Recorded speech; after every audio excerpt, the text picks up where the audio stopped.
The mind has to keep working. You can't switch off and switch on. If you start your career or practice by compromising, you will end up compromising for the rest of your life. I have come to a very cynical conclusion that 90% of human behavior, or rather 99% of human behavior, is illogical. There's only one advice: stay away from AI. Use the computer as less as possible. Welcome to another episode of Beyond Blueprints. Today we have Amit Aurora and Rahul Bansal from GroupDCA. Both of them are extremely passionate about design and how architecture, culture, and nature combine together in all their projects. I had a wonderful time conversing with them, and if you like the content, don't forget to press the like, subscribe, and share button. So good afternoon and welcome to Beyond Blueprints, and welcome both of you to the show. So Mr. Rahul Bansal, Mr. Amit Aurora, it's very nice to have both of you here.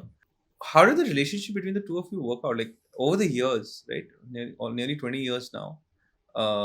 Much more. 96. 28. Nearly 30 years. Sorry. 28, yeah. Sorry, 28. 28 Sorry, of this 30 and years. then 8 Yeah. years before that. Yeah. So how did that work out? Because what your team tells me that both of you are personality very different.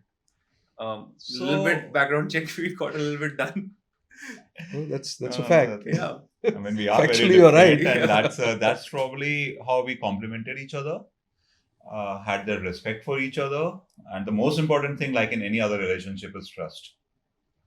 So that trust is the most paramount thing, and deep down, however different we may be, there are certain basic core values where we converge. But throw us even a small decision, and we both will argue like cat and mouse, and we continue to do that till today. But then after a while, they say, "Aisa, tu dekh le." Other way, like one of the guys take a call, the other guy takes a back seat, and we just go ahead and do it. But I think at the same time, we also end up taking each other's opinion, and whether it's right or wrong is your viewpoint. But there's always a dialogue also which happens, between both of us. Many times, if I'm making design, I'm stuck somewhere, I'll go and take his opinion, and so that also happens. But the approach towards design and all is quite interesting. Different and similar. As I said, the core values are similar. So let's talk about the core values. Manifestations are very different at times, and that's why I say there's no right or wrong in design. Right. So values should be correct. Yeah. Solutions may differ. That's fine. So The process can be different also, but process can be different, but the end goal and the values, they stay intact. That is something which is sacrosanct for us. what are some of the core values that you both? I mean, what are the core values? If you would like to share that. I mean, Okay, so one is integrity of design. You don't do anything which is gimmicky or flashy or whether it's trendy, it's good. As I said, we don't design for Pinterest or Instagrammable photographs. We design for places to be enjoyed and lived in. And we always true to that design, true to the spirit of that space, what the space needs, the context, the needs of the client, and space that they should enjoy for a long, long time to come, rather than get bored of it and want to change it. And timeless. it should be timeless. It should be connected with nature, connected with our heritage, and has to be contemporary, modern, has to cater for future. Right. But if it's rooted in our heritage and our culture and our history, it automatically sort of becomes, the values when they come into any space, the space becomes timeless. If it's without values, it's like, Yeah, I agree with you on that. if it doesn't connect with nature, if it doesn't connect with sun, wind, trees, human spirits, your culture, you will get bored of it very fast. I think also very important I'd like to add here is that one of the core values which we really treasure is that we understand the project and we understand where the client is coming from. What is his family structure? What is his background? What is his culture? And that has to, if you're able to understand that and weave it into the design solution, he'll be most comfortable. And that is what makes it timeless. And he remembers you for it. And that he realizes when the project is handed over and he's using it, whether it's a house or a showroom or an office, and he uses it, then he realizes कि हमने क्यों किया था. And जब किया होता है, then when they use it, they realize perfect है, because that is, I think that's a very, very deep understanding of the client's background. Because in India, I mean, India is such a big country, clients all over the country, different backgrounds, different even Different religions, different family structure, dynamics, different culture, different food. Yeah. Everything is different. So that keeps varying a lot. In fact, that's what keeps making the job profile interesting also. I mean, every individual is unique. Yeah. You keep reinventing yourself. So every project has to be unique. But- every solution has to be unique. Where do you think architecture in India is going in general? Like, I know the Indian architecture landscape has changed a lot over the last 10, 15 years. Like, I've seen it. I joined the family business 14 years ago. And I've seen the way consumers approach architects. मुझे अभी भी याद है 15, 20 years ago, at least in tier 2, tier 3 cities, architect को engineer बुलाते थे. Right? Now that is changing. Now if you go to an Indore or a Ludhiana or a Guwahati, which is a really sprawling, growing cities, and I think there's a lot of value that architects are now being given. This is my perception. What's your take on this? Not entirely wrong. Yeah. Perception is correct. So where do you think this is going to go over the next 10, 15 years? My opinion, the speed at which this is happening is very, very high. And architects don't have enough time and the pressure is so high, or the commercial pressure is so high. I think sensitive designing is lacking throughout the country. That I see and I feel very sad about it. Yeah, so because the pressure is very high, the projects, the commercials, the rentals, and expectation is too much, and the time is, you need time to do things. Everybody wants it tomorrow.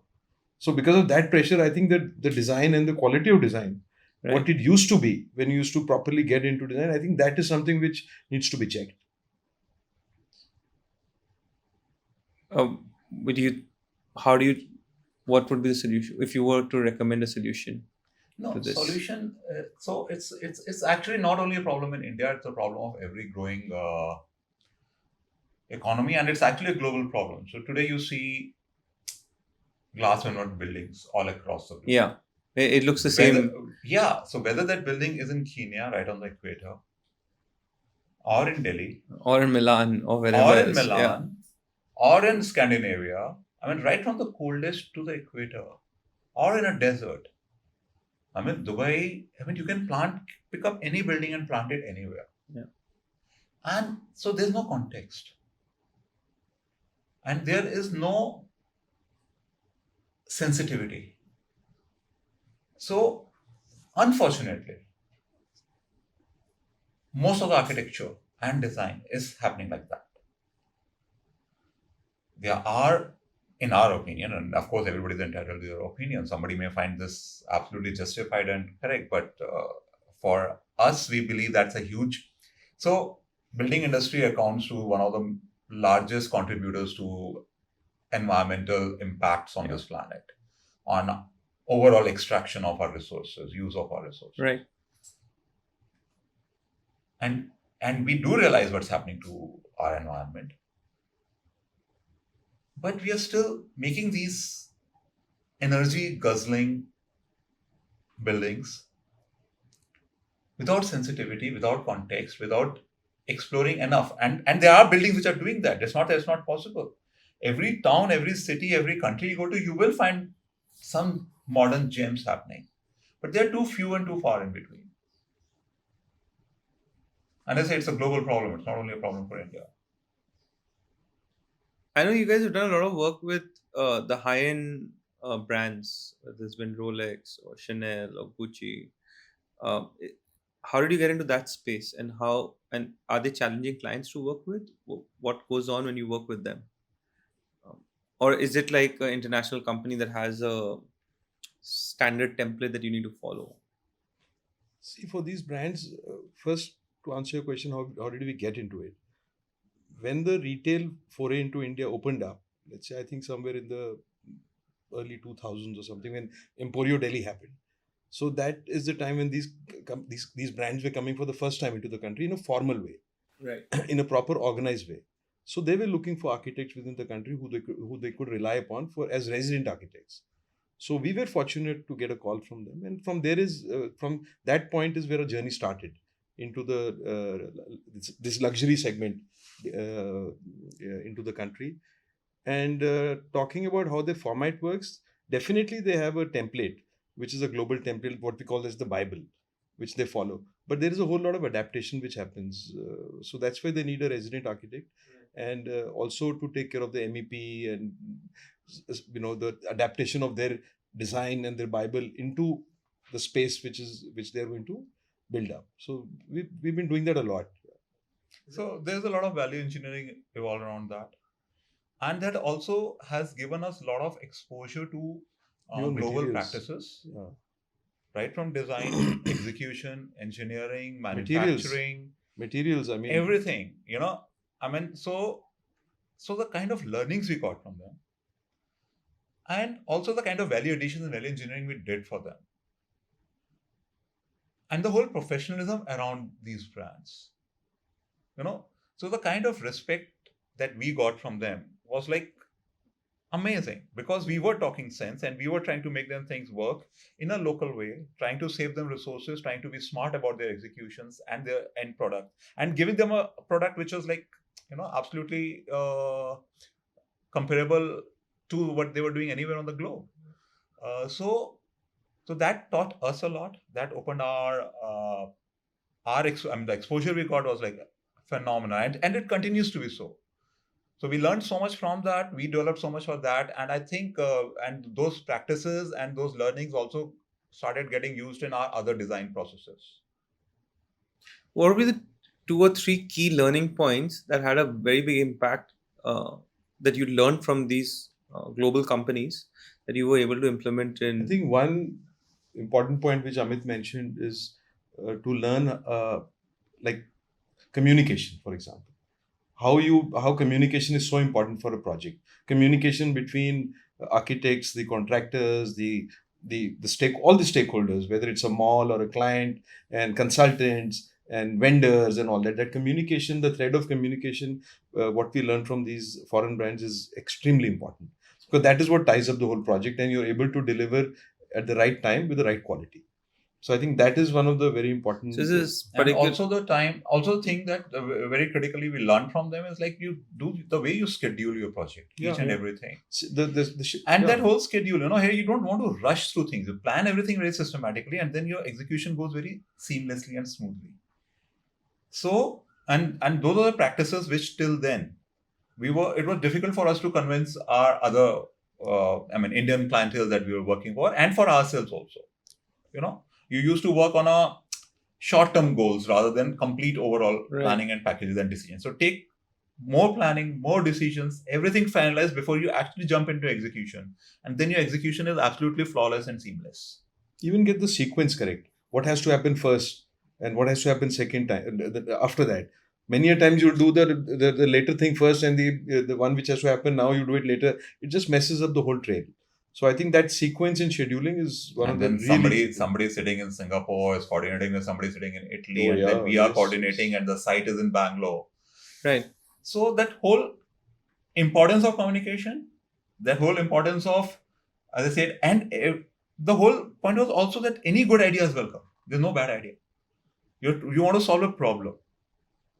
So to work, there was one meeting I remember where they were actually, and very interesting, they were all architects. So somebody is running a furniture unit somewhere in one part of the globe. Another person is just specializing in signages. And so with that meeting, we actually had people from 5 continents, architects by education, doing different things, coming together to,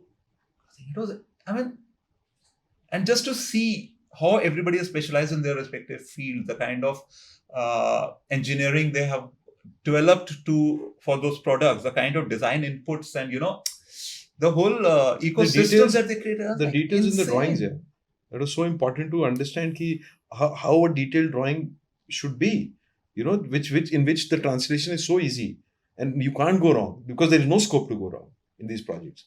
So communication, drawings, materials. the variety of materials they use, the new materials and the sampling and mock-ups, all these things. There are a lot of these things which we learn from these projects. Do you think their knowledge, which now, of course, as more exposure happens and the knowledge is getting transferred into our country, but the knowledge that they have on just how to execute projects better, to be more systematic, is it coming out of the education system, or is just that over the years they've built, their own competency around it? No, so I'll answer this in a very different way. Most of these global luxury brands, I call them, have a very long heritage. Okay. I mean, Yeah. so they have, through their experience and through their journey, been able to build those values into their systems. Whereas we, as you rightly said, we are a very young nation, and despite our long history and everything like that, the whole focus on building systems or brands is something very new to us. Cartier is an old jeweler, but there are older jewelers in India, right? Yeah. Why hasn't that? Even a chocolatier from Switzerland becomes a global brand. So that whole ethos is not there only for their own product. It's also for the whole ecosystem around the product. And how those companies don't diversify into different things. They stick to their core values, and they just keep improving and making themselves better and keeping them ahead of the curve. Whereas Indian business houses typically will, diversify. Everybody will get into real estate. Yeah. Everybody will do everything. So that whole thing of building brands and products and becoming, I think, is a different ecosystem, which we don't have here. So we are very masters of what we learned, you may say intuitively growing up in India. Yeah. You are a jack of all trades. You can do this also. To run a small business, you have to be good at accounts also. You have to be good at HR also, so on and so forth. So that was our ingrained strength. But what we learned from these people were the systems. And once we married the two, that's where the magic happens. I think it became a very sharp knife. Yeah. I won't go a knife. I'd say that's where the magic happens. Yeah, right? it does. Yeah. Outside of work, what excites the both of you? Like, do you all have a common hobby or passion, or okay? Yeah. Sorry. Go ahead. So for me, what excites me is I'm a collector. I collect from antiques to begin with, and I've been doing so since college days. So that is my passion, and it still excites me a lot. I have vintage cars, I have vintage bikes, and some of the interesting collections that I have a fountain pen collection, which goes to around 250 fountain pens. They're all vintage. Oh, wow. Like even now, currently, I only use a fountain pen. Of course, I have ballpoint here or there or pencil, but I use a normal pencil or a fountain pen. So my passion really outside of work, a lot of it gets consumed in antiques and curios. So now this antiques is a very broad-based terminology. Right. It can be cars or bikes or fountain pens or stamps and coins to hang and stuff like police whistles. Police whistles. Yeah, the weird stuff. Yeah, matchboxes, police whistles, coasters, stirrers. So I have a collection for almost all of these kind of things. So that really excites me a lot till date. Oh wow, that is something I've never ink pots. Yeah, good old days you didn't have these glass ink pots. Yeah. It would be metal, ceramic, cut glass, French this, French that. So I have a collection of that also. Lighters, cigarette lighters. So this is very exciting for me, and I actually merge it or use my site visits to collaborate and go and look for one antique dealer. If I'm traveling to Bhopal, so I would have an antique dealer there. तो मैं उसको पहले phone कर देता हूँ, I'm coming, कुछ है तो बताइए. Oh, wow. And like Dehradun I have, Chennai, Pondicherry. So I have one guy all over the place. So that makes my site visits also very interesting, and the collection keeps growing.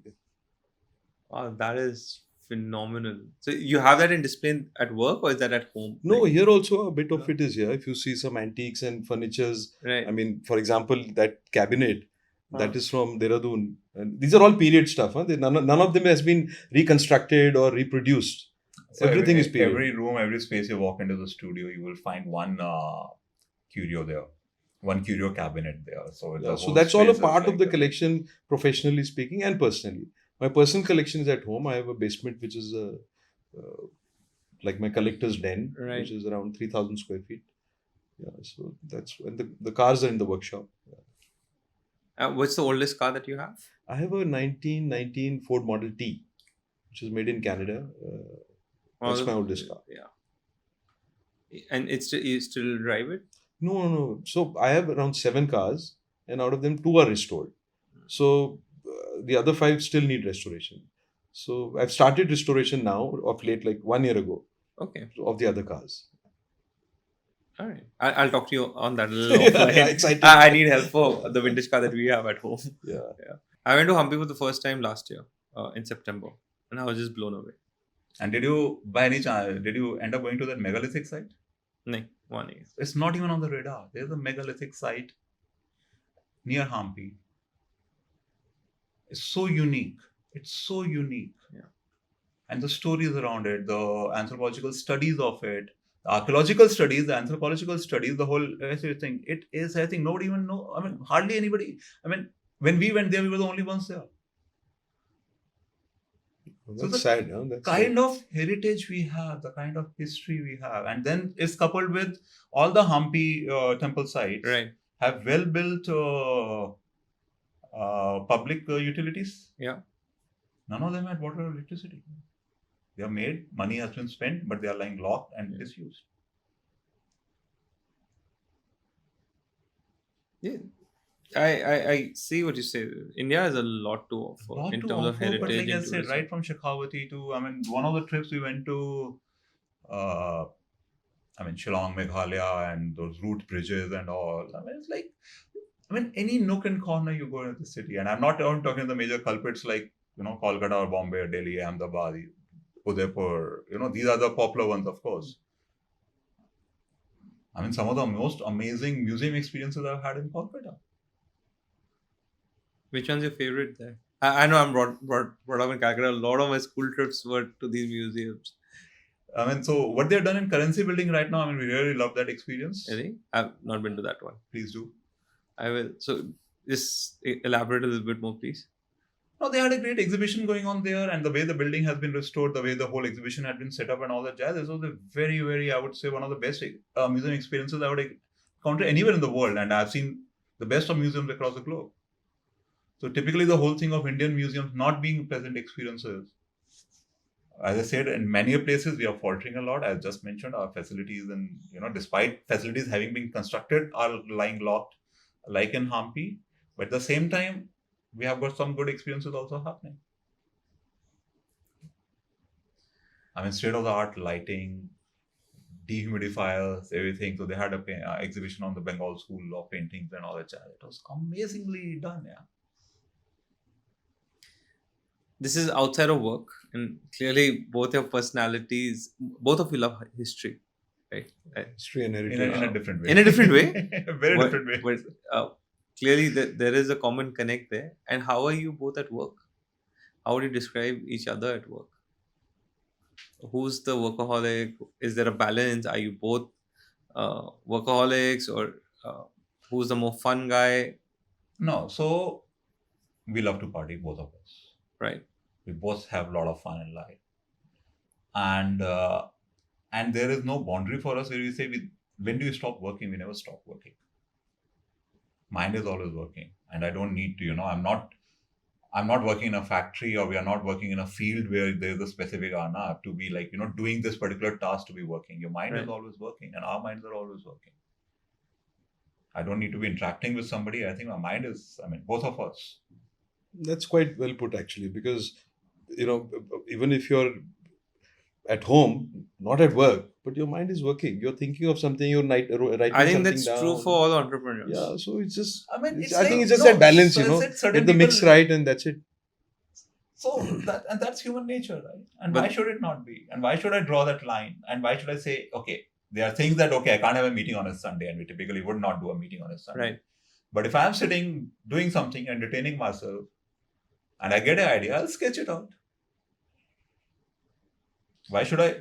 No, I'll sketch on Monday. I'll not sketch on Sunday. No. I completely get what you're saying, because as owners of your own business, I think as an entrepreneur, if you're always tuned in. No, it's not I don't think it's only about owners of the business. It's No, to no, Or no. it's just passion? to do. No, yeah. it's just as an individual, the passion, or the mind has to keep working. You can't switch off and switch on. So even if you're not the owner or the entrepreneur of the business, it's not a bad idea to work like that. What I But you have to control. It Yeah. can't No, it can't go overboard. consume. So that's exactly the point, that you have to strike the right balance. So always keep having fun. Keep having fun at work. Why should work be all serious and fun? I think why separate the two? Something I spoke to your team, by the way, offline before you guys came in, and then one thing they told me was that they have a lot of fun working with both of you, and it's that there is a little bit. I won't get into depth. There is one of you who's a little bit of a hard taskmaster than the other, but the team is very clear that either way they have a really good time working with both of you. The hard task mouse also keeps switching. ये थोड़ा सा बताइए. No, it keeps switching. The team feedback. There are phases when they'll say, I am the tough one, he is the fun one, and then a few months later it becomes the reverse. Or somebody's experience is different. We both are fun and we both are hard taskmasters. It goes hand in hand. What would be your advice to younger architects and interior designers who are coming into the workforce now? They're finishing college or they're finishing their education and they want to start their career. What would be your top 2 or 3 most valuable advice that you would like to give them? My not top 2, 3, 4. There's only one advice. Stay away from AI. Use the computer as less as possible. Use hands and sketching, paper, pencil. Use that, because for me that is something which I just would advise against. But technology is something. No, I'm not saying technology. And AI is something that's going to overrule a lot of. No, let it overrule. No, when it will come. But why jump into now and not let your mind stimulate beyond a certain point? So that is something. When it will happen, we'll see. And this is not about technology. Technology has changed. We have seen the technology change during our practice. Like earlier, blueprints. We actually made handmade drawings. Blueprints mein print karke, ammonia dalke. Today technology is there. We have a printer. That is acceptable technology. Yeah? So I have a little thing. My only thing would be use whatever technology you have. If you're comfortable designing on screen, might as well. That's okay. Sure. Difference of opinion, as we told you earlier. But don't compromise. And be inquisitive. And push boundaries. And don't just do cookie cutter solutions. Understand what the project needs and give it the best solution possible. Not only aesthetically, but functionally, inherently. As I said, minimize your resources being used in building the project and how much energy it consumes. While I think, we have to be very conscious of the energy we consume. And as I said, building industry is one of the largest consumers of resources on the planet. And that is something, and the evidence is right on our faces of what is happening. So we have to be, and the onus would go on from our generation to the next generation. You have to be very, very cognizant of every choice you make. I was told that you guys are starting a 1-year mentorship program. Do you want to elaborate a little bit about that for young design practices that are starting out? Would be something you want to talk about? Yeah. So we just launched this a few days back, where this is our way or our thinking of giving back to the community, where whatever we have in our experiential journey of this last 30 years, how we can help young practices, let's say age category somewhere 30, 35 and below, to reach out to us and have a dialogue with us on various aspects of design and practices, like usage of materials, simplest thing like fees and fee letter, design critic, or things like details, and presentation, how to present a particular project. So we want these companies to reach out to us, and we'll give them a consultation time and a slot through the week, and if we can help them to make a difference in their output, so that's something which we are attempting to do. It's a wonderful initiative. So we want to enroll around 10, not more than 10 firms, definitely less than 10 for 1 year.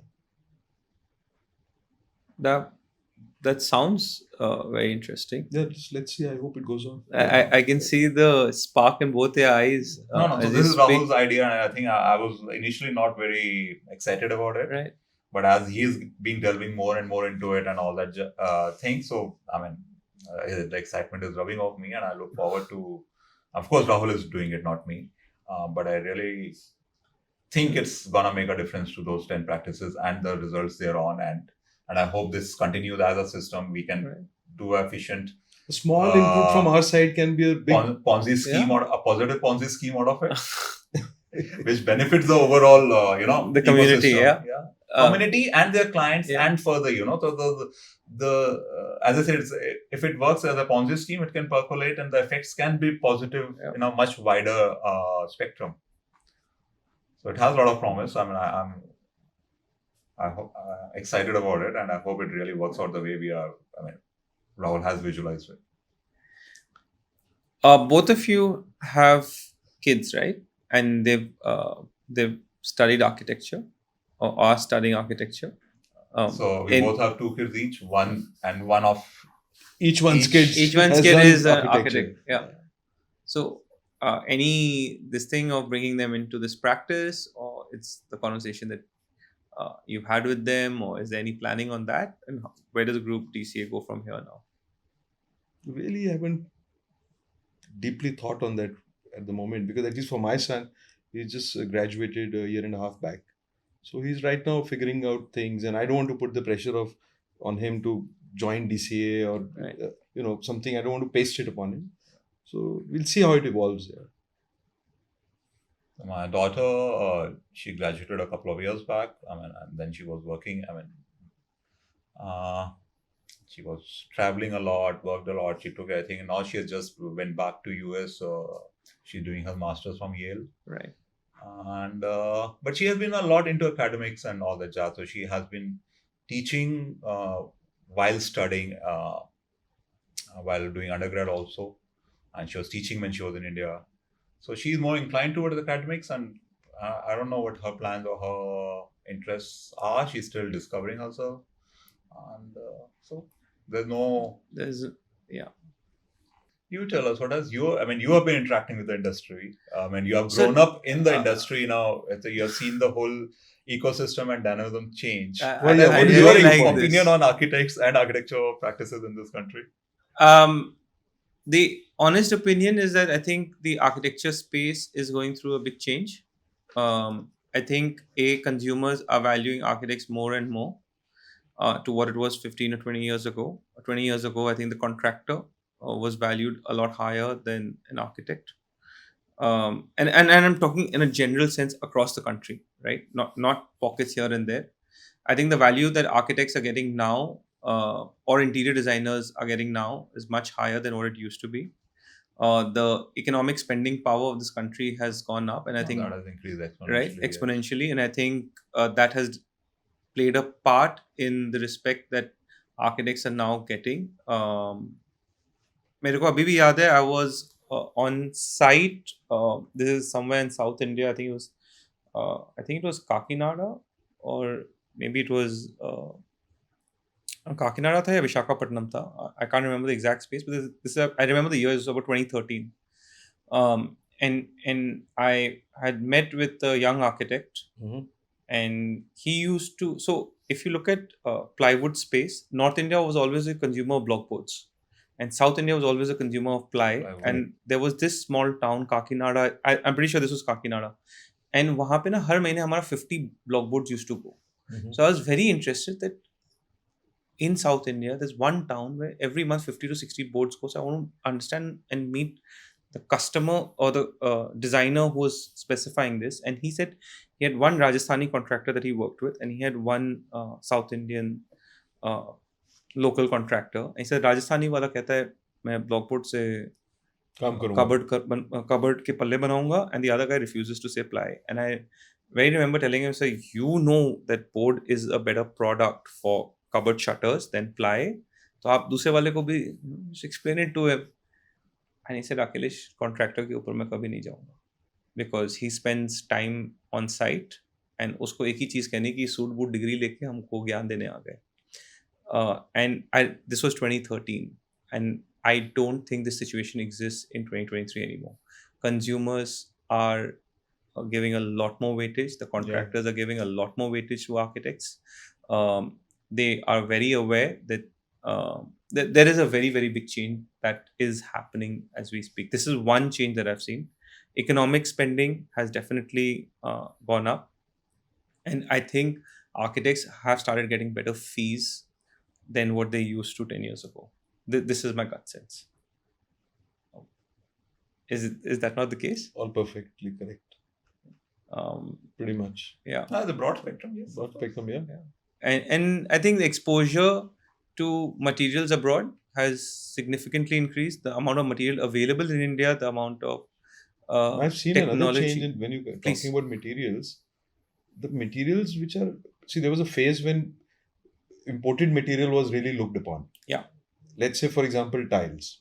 So there was a phase in my projects where I would see or try to recommend only tiles from Spain or Italy or Portugal or okay, maybe even China or Korea or Thailand, even Middle East. So Indian tiles achhi nahi thi. But today, there is no way you need any tile from anywhere across the country. There's no chance.